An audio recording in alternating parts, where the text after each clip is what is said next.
오늘 시편 146편은요 하나님께서 우리에게 할렐루야 환호의 메시지로 우리에게 선포하게 하십니다. 그 이유는 무엇이냐면 오늘도 하나님께서 꿈을 잃어버린 자들에게 꿈을 이루어 주시는 그 놀라운 장면이 오늘 시편 146편에 기록되어 있습니다.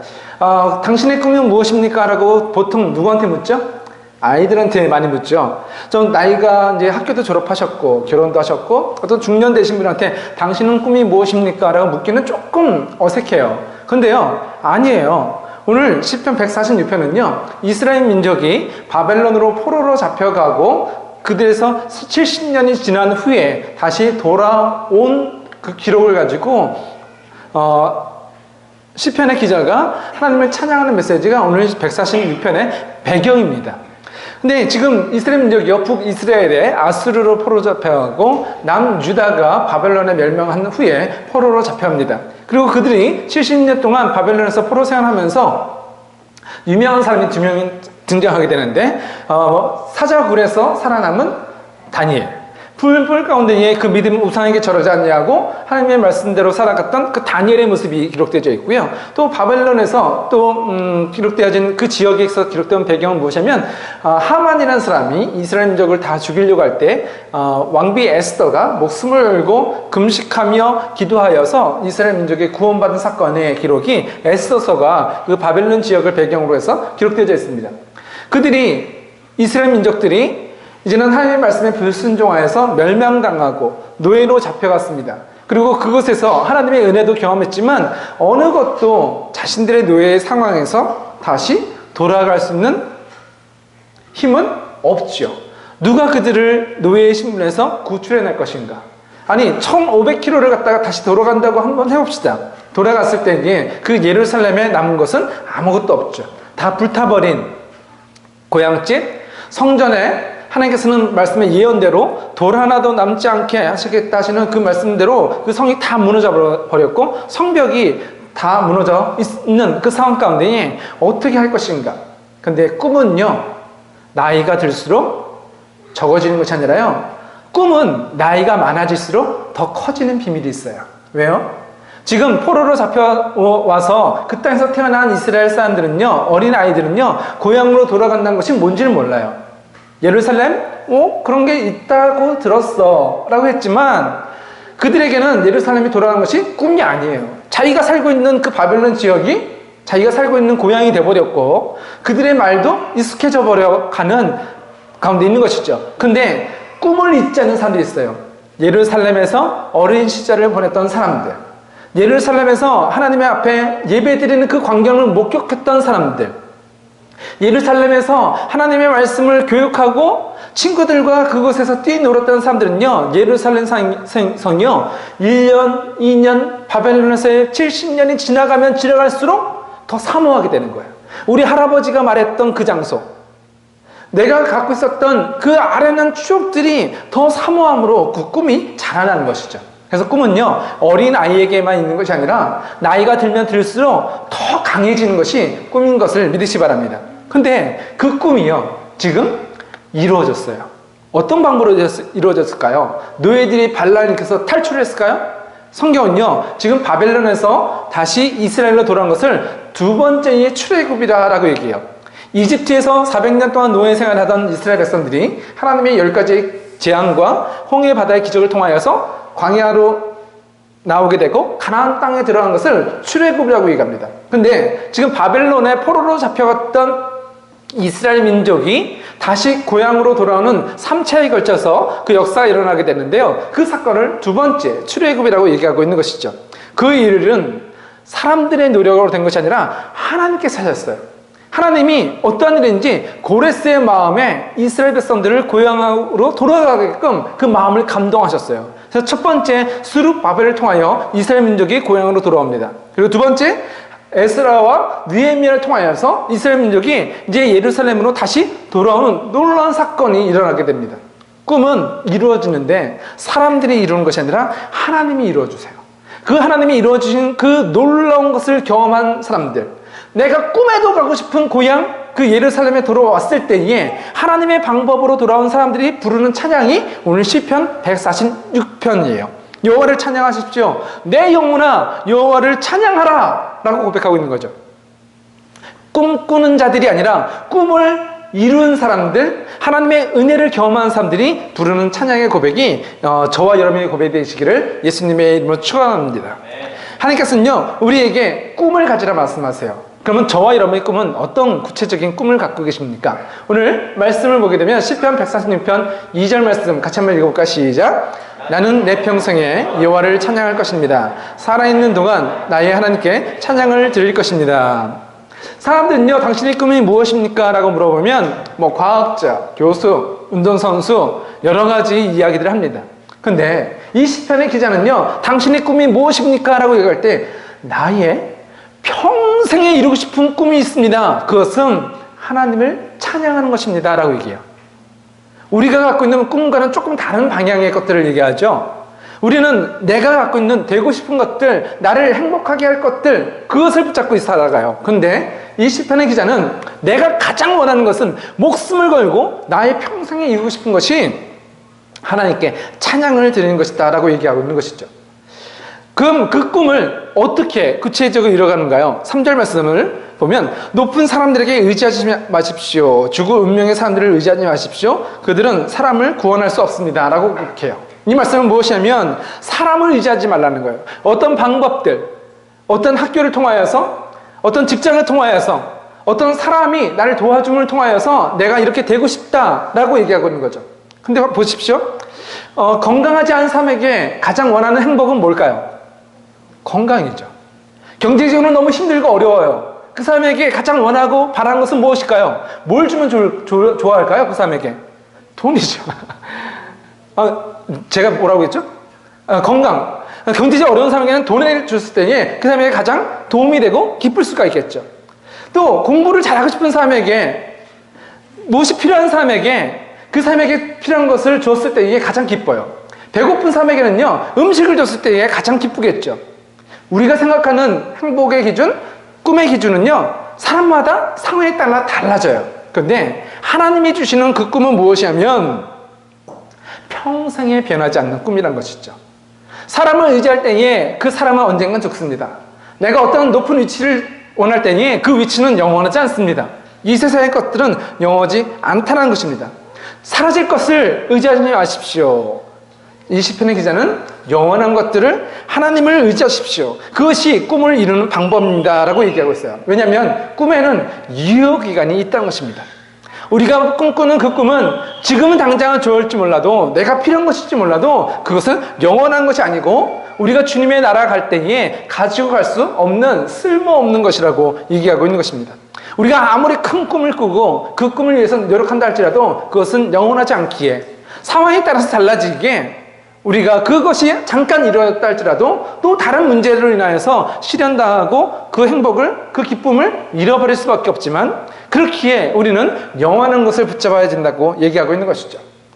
알지만 그게 잘 되던가요? 우리가 꿈을 이루려고 했던 나의 이전의 모습은 어떤 모습이었을까? 시편 146편 5절은요 야곱을 들어서 설명합니다. 야곱의 하나님, 자기의 도움을 삼는 자는 복 있는 사람입니다 라고 얘기해요. 근데 이 야곱이 하나님 앞에 어떤 사람이었을까요? 야곱은 태어날 때부터 형 에서의 발을 붙잡는 사람이에요. 왜? 내가 이 사람보다 더 높아지려고 하는 사람이죠. 내가 더 많은 복을 받기 원하고 꿈을 이루기 원하기 때문에 형에게 팥죽을 가지고 장자의 명분을, 이름을 훔치는 도둑놈과 같은 사람이에요. 눈이 잘 보이지 않는 아버지 이삭을 속이기 위해서 양털을 손에 두르고 털 많은 형 에서처럼 보였던 사람이 야곱, 이 사람이에요. 그래서 그 야곱의 이름이나 뜻은 속이는 자, 거짓말쟁이, 도둑놈이라는 뜻을 갖고 있는 거죠. 그 인생은 꿈을 이루려고 자기가 갖고 싶은 것들을 붙잡으려고 거짓말도, 속이는 것도, 도둑질도 선치 않는 꿈을 쫓아가는 인생의 모습을 보여주고 있습니다. 그러나 그가 다 잡은 것처럼 보이지만, 속였지만, 훔쳤지만 행복해졌나요? 아니요. 형 에서를 피해서 이제 삼촌 라반의 집으로 도망갑니다. 그곳에서 만난 그 라반 삼촌은요 야곱이 도둑놈이면 이 라반 삼촌은요 더 큰 도둑놈이에요. 더 거짓말장이에요. 야곱을 속이고 속여요. 그렇지만 그 속임에도 하나님께서는 야곱을 책임져 주시고 인도하여 주실 때니 그 야곱의 거짓말들을 다 무너뜨리셨죠. 그가 라반의 집을 떠나 다시 고향집으로 돌아올 때에 베델에서 하나님에 대한 꿈을 꿨던 그 장소에서 이 하나님의 천사와 씨름을 합니다. 씨름은 무엇입니까? 꿈을 얻기 위해서 애쓰고 힘쓰는 우리의 노력들을 보여주는 우리의 모습들을 상징하고 있습니다. 야곱이 천사와 씨름할 때에 그 이름이 야곱에서 이스라엘로 바뀌어져요. 내가 도둑질 해서라도 갖고 싶었던 성공, 내가 다른 사람을 속이고서라도 갖고 싶었던 그 꿈을 내가 이루려고 했지만 그 꿈은 매번 부닥쳤고 장애물을 만났지만 하나님께서는 그 야곱을 붙잡아 주셨다는 것이죠. 그가 야곱이란 이름에서 이제 천사와 씨름할 때의 그 이름이 하나님의 사람을 이기고 이스라엘 이름으로 바뀌어집니다. 그 이름을 이스라엘로 바꾸신 이유는 무엇일까요? 이전에 야곱이 붙잡았던 것은 자기의 방법입니다.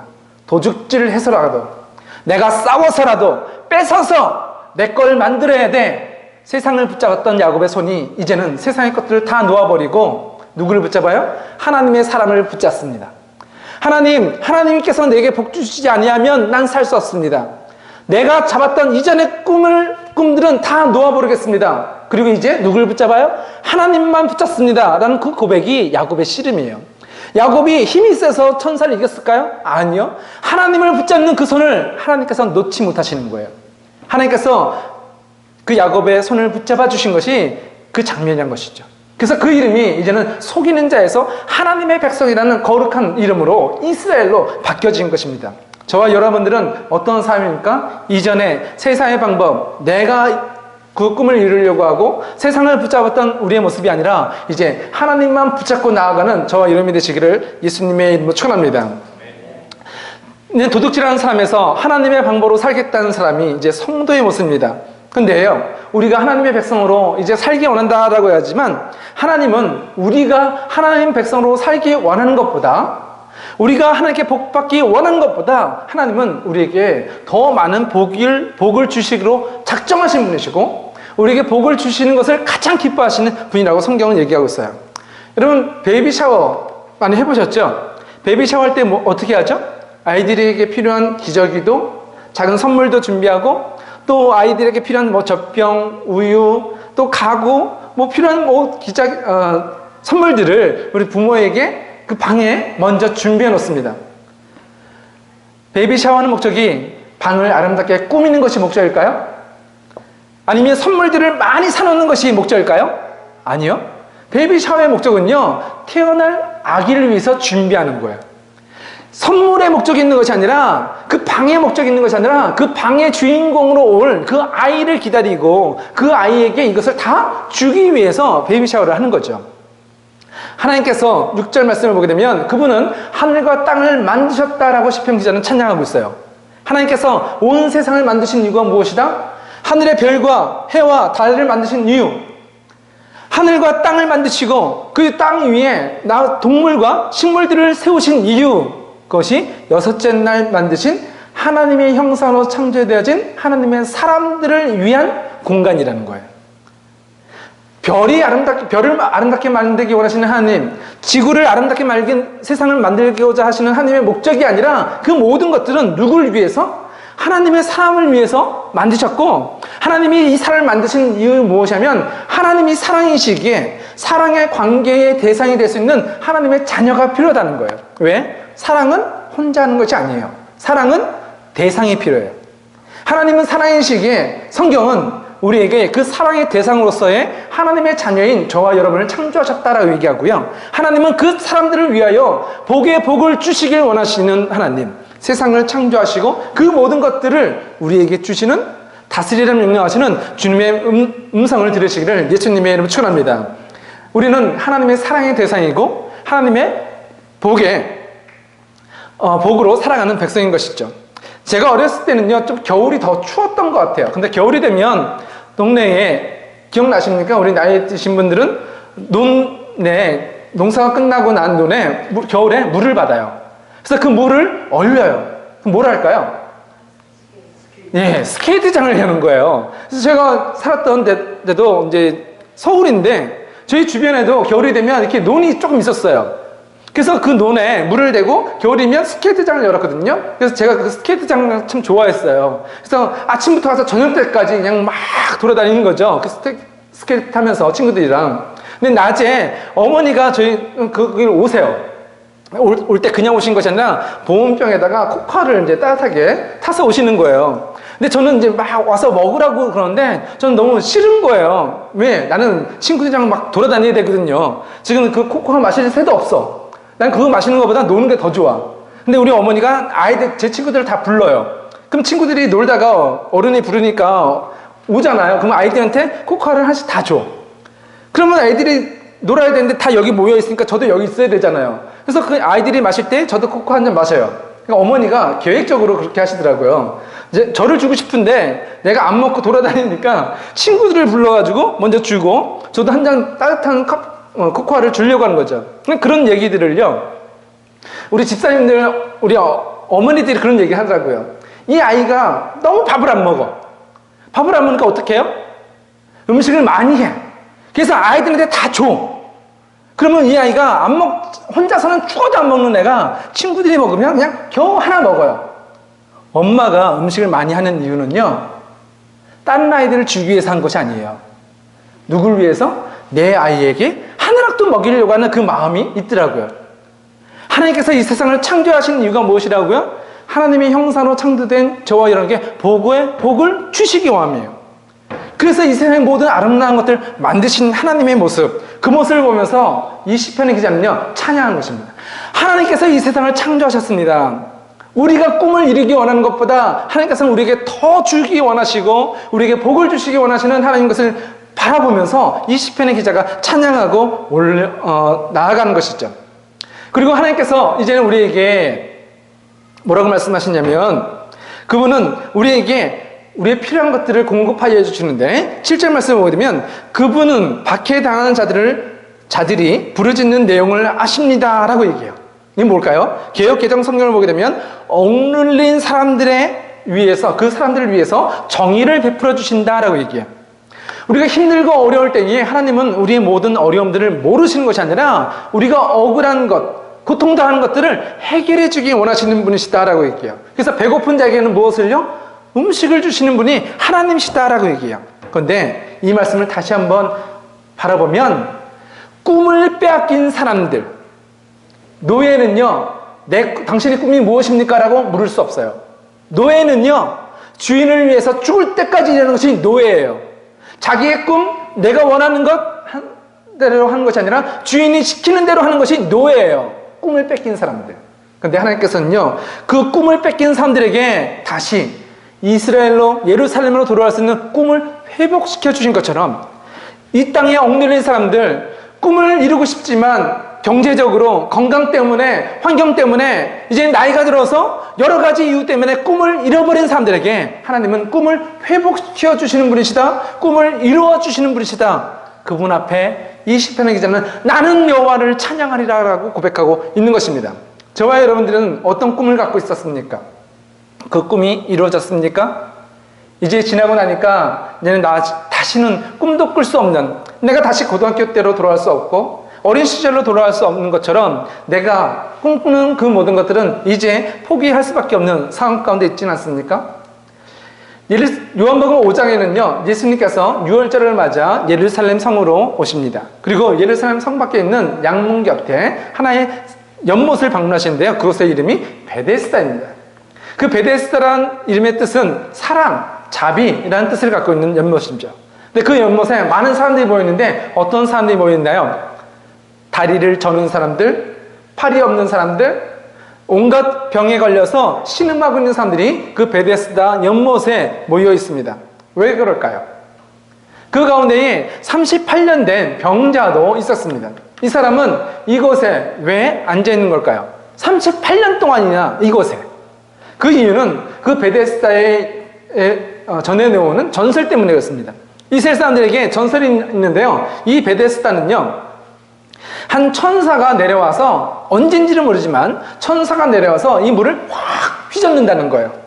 그리고 그 천사가 지나간 다음에 제일 먼저 그 연못에 들어간 사람은 어떤 병이든지 낫는다라는 전설이 있는 거예요. 이게 그 전설이에요. 맞는지 안 맞는지 아직 몰라요. 근데 그런 전설이 있으니까 그 아픈 사람들이 그래? 천사가 물을 저은 다음에 제일 먼저 들어가는 사람이 병이 낫는다고? 그럼 나 좀 병이 나야 돼. 나 의사로도 안 됐고 내 잘려진 팔 나을 수도 없고 이 병은 누구도 못 고쳐. 그런데 저기만 가면 나을 수 있다고? 그럼 내가 거기 가야지 하는 마음으로 수많은 병자들이 모여져 있는 거예요. 근데 몇 사람만 낫는다고요? 제일 먼저 들어가는 한 사람만 낫는다는 거예요. 이 38년 된 병자가 왜 그곳에 38년 동안 있었을까요? 언제인지는 모르지만 천사가 내려와서 그 물을 확 저은 다음에 이 병자는 거기에 들어가려고 힘쓰고 애쓰고 노력했어요. 그런데 내가 갈라치면 다른 사람이 쭈르르 와서 먼저 들어가는 거예요. 내가 정말 너무 몸이 아파요. 그래서 내가 병이 낫기를 원해요. 너무나 간절해요. 근데 그 연못에는요, 내가 들어가는 것보다 다른 사람들이 먼저 다 차지하고 있는 거예요. 사랑이라는 이름을 갖고 있지만, 자비라는 이름을 갖고 있지만, 거기는요, 서로 병이 낫겠다는 그 경쟁과 전쟁 속에서 살고 있는 거예요. 이름은 사랑인데, 현실은 전쟁이에요. 경쟁이에요. 서로 죽이려고 하는 장소가 이 베데스다 사랑이라는 장소의 현실인 것이죠. 우리가 이 땅을 살아갈 때에 힘들고 어려울 때에 어느 누구도 나를 도와주지 않냐고 내 꿈을 이루어주기는커녕 자기의 꿈을 이루려고 서로 싸우고 경쟁하고 미워하고 서로를 물어뜯고 있는 그 현실의 모습이 38년 된 병자의 모습이 아니라 저와 여러분의 모습이란 것입니다. 그 38년 된 병자를 예수님이 찾아오십니다. 그리고 묻습니다. 내가 낫고자 하느냐라고 물어보세요. 이 베데스다에 많은 환자들이 와 있는 이유는 무엇이죠? 병이 나으려고. 그것이 꿈이잖아요. 그것 소망이잖아요. 근데 현실은요, 그 꿈은 꿈도 아니야. 그 꿈은 절대 이루어지지 않아. 천사가 언제 오는지도 모르고 온다 할지라도 이 경쟁에서 그 꿈이 이루어지기는 불가능하다는 것을 다 알고 있어요. 이 38년 된 병자는 베데스다에 와 있지만 그 꿈은 병 나는 게 이미 잃어버린 꿈이 되어버린 거죠. 병이 낫는 것이 꿈은 꿈인데 그것은 현실적으로 이루어질 수 없다라는 꿈으로 자기 자신이 인정한 거예요. 남들도 인정해. 네가 어떻게 가니? 너보다 빠른 사람들이 얼마나 많은데. 네가 갈 수 있을 것 같아? 남들도 다 인정해요. 그 꿈은 안 돼. 이루어질 수 없어. 나 자신도 인정해요. 이 꿈은 불가능해. 근데 예수님께서 물으세요. 너희의 꿈이 무엇이냐? 내가 정말 낫기 원하느냐? 라고 물으시는 거예요. 꿈을 잃어버린 사람에게 다시 꿈을 확인시켜 주시는 거예요. 저와 여러분의 꿈은 무엇인데요? 해도 안 되더라. 하나님도 못해. 안 돼. 꿈을 포기했습니까? 하나님이 오늘 이 시간 여러분에게 물으십니다. 네 꿈이 무엇이냐? 주님께서 그 물을 가운데에 그 병자에게 38년 병자에게 이렇게 말씀하십니다. 너희의 자리를 들고 일어나 가라. 너 이렇게 열심히 해. 내가 꿈 도와줄게. 아니요. 하나님이 말씀하시는 거예요. 너희 꿈은 내가 이룬다. 가라. 잃어버린 꿈 다시 내가 너에게 찾아준다. 가라. 라고 얘기하고 있는 거죠. 저와 여러분의 꿈이 어떤 꿈을 갖고 있습니까? 그 유효기간이 10년, 5년, 여러분이 죽으면 사라질 꿈? 시대가 바뀌고 정권이 바뀌면 사라지는 꿈? 아니요. 하나님 안에서 영원한 꿈을 꿀 때에 하나님은 그 꿈을 이루어 주신다라고 성경은 말씀하고 있는 거예요. 세상에서는요, 많이 가진 사람이, 힘센 사람이 이깁니다. 힘센 사람이, 많이 가진 사람이 적게 갖고 있는 사람 갖다가 빼앗아 오는 것이 세상의 원리예요. 그런데 하나님 나라의 사랑의 원리는 무엇일까요? 사랑은요, 더 많이 사랑하는 사람이 뺏는 것이 아니라 줘요. 하나님은요, 우리를 사랑하시는데 그 사랑이 얼마나 크신지 우리에게 그 꿈을 이루어 주신다라고 성경은 약속하고 있는 거예요. 그 사랑을 경험한 사람, 하나님 앞에 시편 146편에 고백하기를 나는 영원히 주님만 찬양하리라. 하나님의 꿈을 맛본 사람, 하나님의 꿈을 경험한 사람은, 하나님의 은혜를 경험한 사람은 하나님 앞에 영원한 찬양을 올려드리는 것이 자기의 생명에 닿을 때까지의 소망이며 영원하신 하나님 안에서 그 찬양을 영원히 올려드리는 그 소원을, 꿈을 갖게 되고 그 꿈을 이루는 자가 되는 걸 믿으시 바랍니다. 하나님께서는 그것을 우리에게 믿음의 꿈을 볼 수 있는 시력이라고 얘기하세요. 여호와는 보지 못하는 사람에게 시력을 주십니다. 낮아진 자들을 들어올리시며 의로운 자들을 사랑하시는 분이십니다. 내가 하나님을 보지 못할 때는 꿈을 잃어버리지만 하나님을 바라볼 때에 그 꿈을 이루시는 믿음의 사람으로 살아가시기를 예수님의 이름으로 축원합니다. 우리가 하나님으로 인하여서 꿈을 이룬다, 내가 원하는 것을 얻었다 라고 얘기하지만 그 꿈의 목적은 무엇일까요? 그 하나님의 꿈을, 우리의 꿈을 이루어주시는 하나님의 계획은 무엇일까요? 9절 말씀을 보게 되면 여호와는 나그네를 지켜 보호하시며 고아와 과부들을 돌보시지만 악한 자들의 길은 좌절시키십니다 라고 얘기해요. 여기서 나그네와 고아와 과부는 꿈을 잃어버린 사람들을 대표합니다. 어느 누구도 그들을 도와주지 않냐고, 그들은 가장 힘없고 가장 권력의 가장 최하층에 있어서 괄심맞고 빼앗기고 매맞는 사람들을 대표하는 인물들이 이 과부, 나그네라고 얘기하고 있는 것이죠. 근데 하나님은 그들의 약함을, 그들의 꿈을 이루어 주신다라고 얘기해요. 저와 여러분들이 약하고 실패한 인생이지만 믿음으로 하나님을 바라보고 나올 때에 하나님은 여러분을 통하여 하나님의 꿈들을 이루어 가신다라고 얘기했습니다. 10절 말씀을 보게 되면 여호와는 영원히 다스리십니다. 오 시온아, 여호와 너희 하나님이 대대로 다스릴 것이다. 여호와를 찬양하십시오라고 고백하고 있는 것이죠. 이루어질 수 없는 불가능한 꿈이 아니라 하나님을 바라보는 자에게 이미 이루어진 꿈, 그 꿈을 경험하고 그 꿈 안에서 살아가는 자들의 입술의 고백에 대해서는 그 찬양이 영원토록 헤쳐 나온다라고 성경은 증거하고 있는 것이죠. 마지막 영상을 하나 보고 오늘 말씀 마치려고 하는데요. 크리스 가드너라는 사람의 시라를 베팅한 행복을 찾아서라는 영화입니다. 그가 그 인터뷰에 통과할 수 있었고 회사에 취직할 수 있었던 이유는 무엇일까요? 내가 열심히 노력해왔던 그 결과로 취업을 했을까요? 멋있는 셔츠를 입었기 때문에 그 취업을 할 수 있었을까요? 아니요. 그는 아무런 셔츠도 입지 않았고 사람들 보기에 엉망인 페인트 칠하는 모습으로 서 있습니다. 근데 그가 취업할 수 있었던 이유는 가장 멋지는 바지를 입었기 때문이다라고 농담을 했지만 그것이 하나의 키포인트인 것 같습니다. 저와 여러분들이 달려왔지만 우리는 어떻게 보면 실패한 사람처럼 서 있을 수 있습니다. 그런데 하나님께서 저와 여러분들을 택하여 주시고 붙잡아 주시는 이유는 무엇일까요? 온갖 더러운 죄악 속에서 살아온 저와 여러분들을 하나님께서 거룩한 하나님의 백성으로 만들어주신 이유가 무엇일까요? 우리가 붙잡고 있는 믿음의 거룩한 바지. 저 자신만 우리가 정말 죄악 가운데 살고 있었지만 우리가 주님 앞에 믿음으로 주님을 붙잡고 나아가는 그 야곱의 외침. 주님만 찬양하겠습니다라고 말하는 이 시편 146편에 하나님이 나의 꿈이시며 내가 하나님의 영광을 위하여 살겠습니다라고 결단하는 그 믿음을 하나님께서는 귀하게 받아주신 줄 믿습니다. 오늘 저와 여러분들이 실패한 인생에서, 꿈을 잃어버린 인생에서 여호와를 바라보고 주님을 붙잡으려 하면 승리하는 인생, 하나님의 꿈을 이뤄가는 저와 여러분이 되시기를 예수님의 이름으로 축원합니다. 기대하세요.